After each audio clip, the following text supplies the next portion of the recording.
Gangster Ways.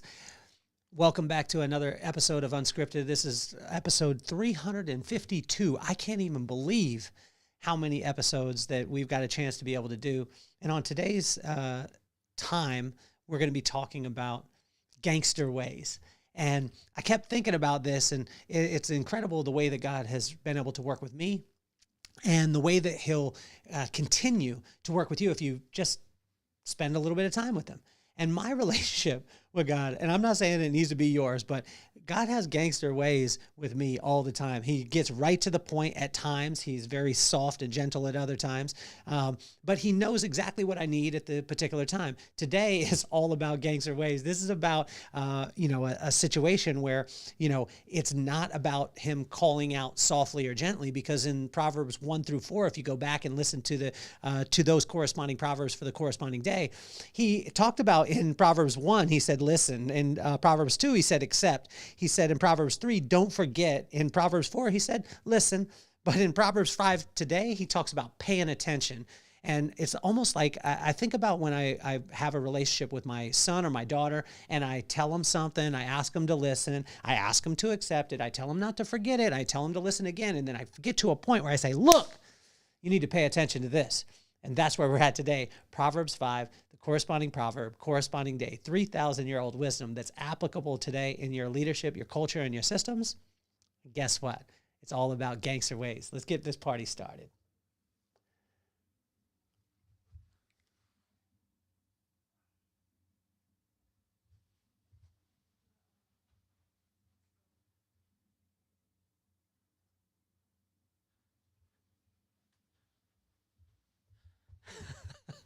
I love when technical difficulties happen because we weren't able to play the video, but we're going to go right into it. So we're going to jump into Proverbs 5, the corresponding proverb, corresponding day. And in today, we're going to cover wisdom, discretion, discipline, knowledge, gangster ways.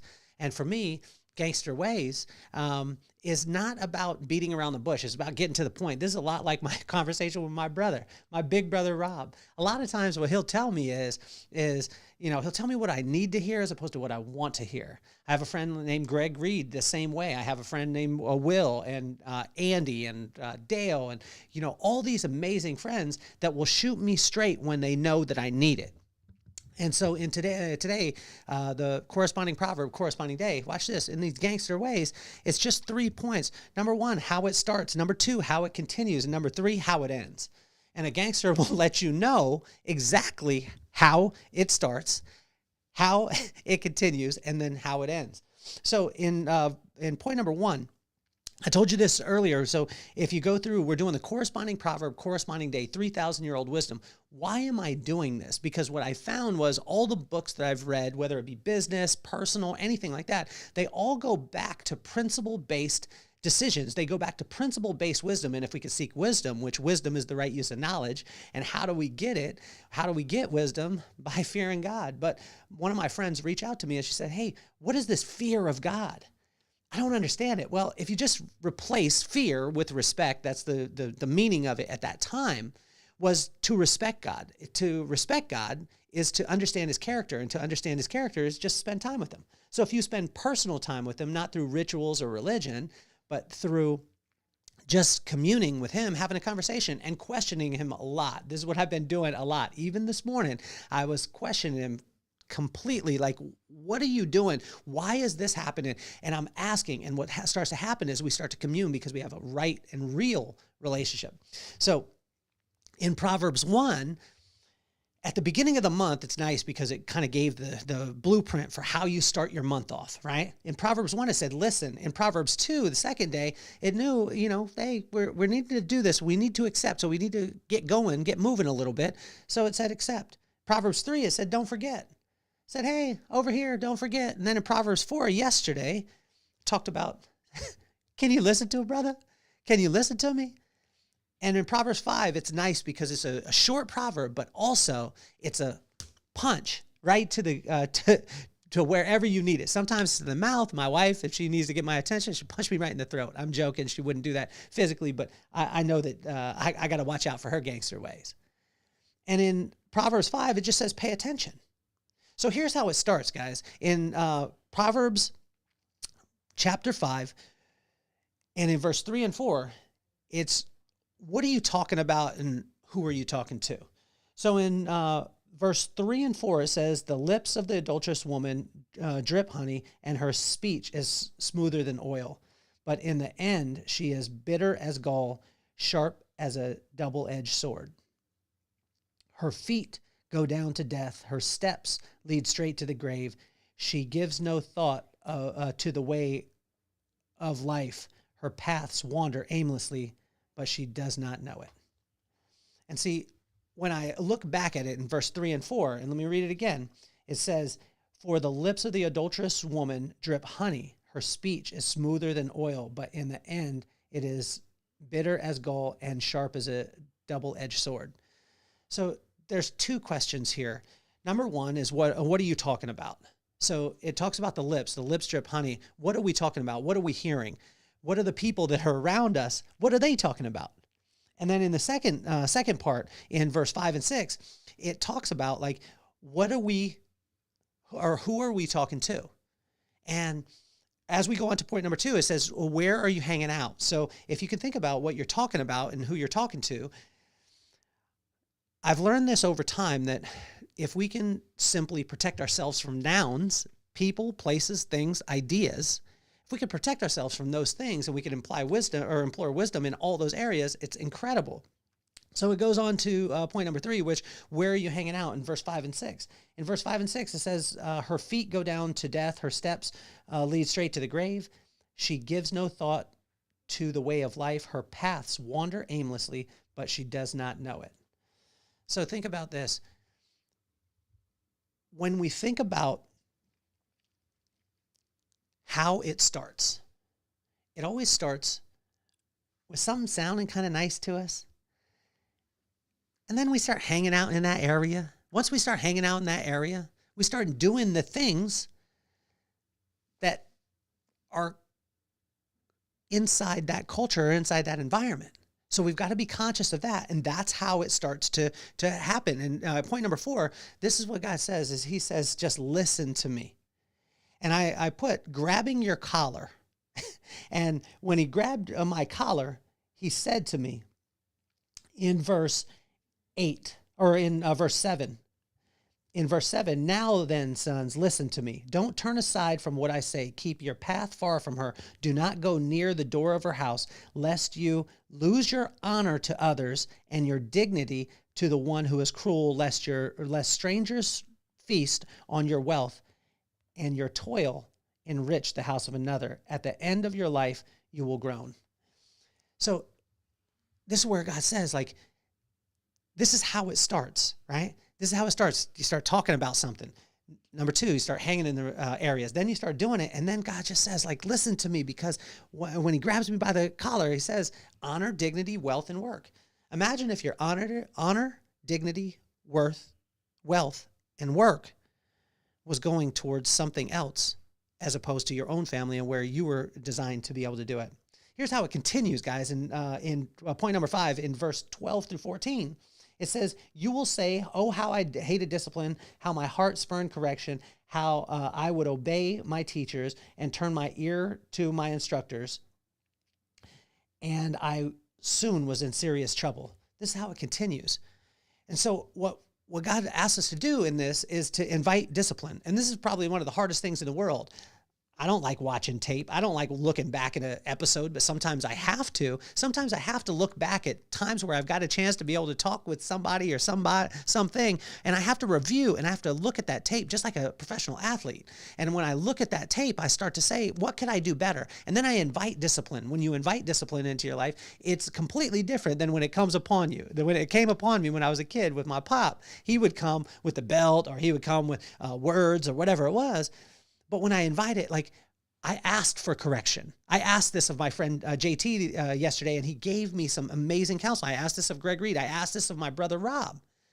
And when he reaches out to me and I invite discipline, I receive it completely different than when it's thrown upon me. Here we go. On the next point is your unique purpose, which is in verse 15 and 16. In verse 15 and 16, it says, drink water from your own cistern, running water from your own well. Should your springs overflow in the streets, your streams of water in the public squares. And so what I wrote in this is that when we look at it, we all have our own unique purpose. We all have things that are exactly for us. And so when I looked at this, it said in October 5th, 2019, it said, take care of your family. Fame has no value. And then in the second one, it said, stop playing to the audience and start being obedient to God's will. And that's the next point that we come into in point number 7. And point number 7 is from verse 17, and it says, let them be yours alone, never to be shared with strangers. And think about this. It's not about not being generous, but it's about looking at your purpose, looking up at the things that you're doing and not playing to the audience. And we all get wrapped up in this. You hear it all the time. Oh, what's the algorithm? What's the algorithm? How am I going to be able to pop? If you look at what happened with Cat Williams recently, and he had his interview, and then what did everyone start to do? Started to, shout out people or started to expose people. And they tried to do the exact same thing that Cat Williams did. And because they wanted to be able to get the click. And what I want you to understand is what God is saying is I own the algorithm. And I want you to play to an audience of me. Audience of one, not play to the audience, not think about what everyone else should be doing or what they will accept, but what he has purposed you to do. In point number 8, it's what are you working your land? And this is probably one of the biggest ones for myself. And through this study, guys, what I want you to realize is this is not me preaching to you and telling you all the things that you need to do.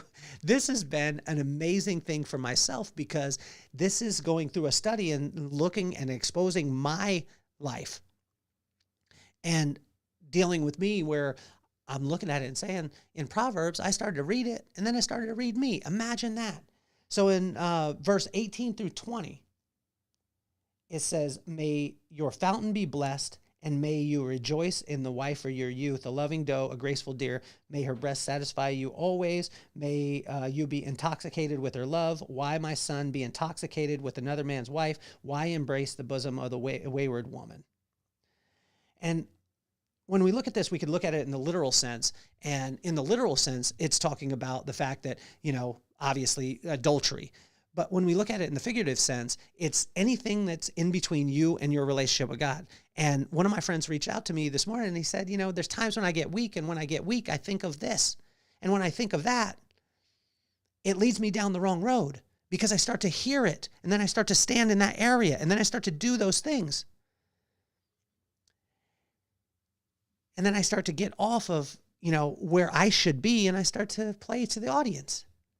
And he said, but when I go back to God's word, what happens is he brings me right back to where I need to be, and that I just need to play to an audience of one. And that's what God would have you do on that particular day. And see, here's how it ends. God is watching at all times, not to judge, but because he loves you. And in verse 21 through 23, it says, for your ways are in full view of the Lord, and he examines all your paths. The evil deeds and the of the wicked ensnare them. The cords of their sins hold them fast. For lack of discipline, they will die, led astray by their own folly. See, here's how God says it in the Gangster Ways. He just says, look, this is how it starts. How it starts is you start to hear it. You start to hear it sounds okay. Then you start to speak it. And then you start to hang out with the people. Then you start to do it. And then God says, look, hey, here's my pleading to you. He grabs you and says, what about your honor, your dignity, your wealth, and your work? And here's how it continues. Guys, if you don't invite discipline, if you're not in line with your purpose, what you were supposed to do, and then we start playing to the audience, what starts to happen is we start to go down a path that wasn't designed for us. Then we start carrying things that we shouldn't be carrying. Then we start to get fatigued, and then we start to wonder, why am I so tired? Well, we're so tired because we're carrying things that we're not designed to. And I tell you, and this one is, are you working your land? Are you working your land? Are you working just what you were supposed to do? When you start playing to the other audience, then you start doing all these other things. And this is where I get wrapped up. And this is what God was talking to me about today. And then how it ends is he's just telling you, I'm watching. I'm watching every single thing that you do. And I know why you're doing them. But the only thing that will ever trip you up is the things that you choose. But I would ask you and implore you to pay attention to me and simply choose wisdom. God ain't messing around in Proverbs 5. He's not fluffy. And as we finish today, he ain't fluffy. He's just telling you. In Proverbs 1, he said, listen. In Proverbs 2, he said, accept. In Proverbs 3, he said, don't forget. In Proverbs 4, he said, listen to me. But in Proverbs 5, he grabs you by the collar and says, pay attention to me. And in my head, that's the gangster ways. It's incredible when we go through the corresponding proverb, corresponding day, 3,000-year-old wisdom. What starts to happen is we read the word, and then the word starts to read us. I want to thank you so much for being on the show today, listening to me here, watching. I would ask that you subscribe, you comment, that you share it. We've got our merch too. You can check that out online. And also we've got a journal that's coming, the corresponding proverb, corresponding day, and it's going to be a workable journal that you're doing. We got it in the works. It's coming and it's going to be incredible. What I would invite you to do is start to work on those corresponding proverb, corresponding day, to take that 3,000-year-old wisdom and apply it exactly where you're at right now. And it'll always read different. I want to thank you so much for tuning in. My name is Kelly Cardenas, and I'm officially off the hot seat. Peace, love, and soul.